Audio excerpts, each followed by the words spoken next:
চলো আজকে তোমাদের দেখায় কৃষ্ণনগরের ক্রিসমাস।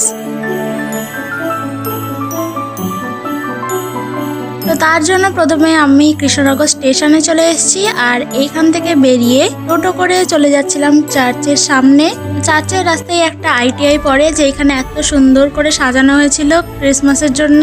আর এই সোজা রাস্তাটা হলো চার্চে যাওয়ার রাস্তা। দেখো কত সুন্দর উপরে লাইটিং দিয়ে সাজানো হয়েছে, আর এইখানকার অনেক অলিগলিতে সাজানো রয়েছে অনেক জিনিস। তো চলো তোমাদের দেখাই। সবার প্রথমে ছিল এইটা, তারপরে রাস্তার দুই পাশে অনেক রকম দোকান বসেছিল, একদম পুরো মেলার মতো। তারপরে এই গলিতে এইগুলো সাজানো হয়েছিল, প্রায় প্রত্যেক বছরই এই গলিটায় সেম জিনিস সাজানো হয়। তারপরে আবার চলে গেলাম খ্রিস্টান মন্দিরে। এই মন্দিরটার ভেতরটা দেখো এরকম ছিল, আর এইখানে কিন্তু প্রচুর ভিড় ছিল।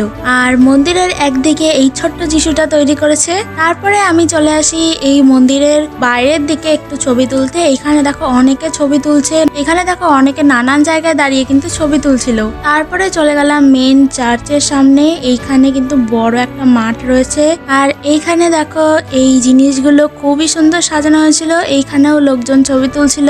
তারপরে চলে গেলাম চার্চের ভিতরে, আর এইখানে ক্যামেরা খোলা একদম অ্যালাউ ছিল না। তারপরে বাইরে এসে মাঠে একটু বসে বেরিয়ে গেলাম বাড়ি যাওয়ার জন্য। আর এই রাতের বেলাও কিন্তু দেখো প্রচন্ড পরিমাণে এখানে ভিড় হচ্ছিল। তো বাই।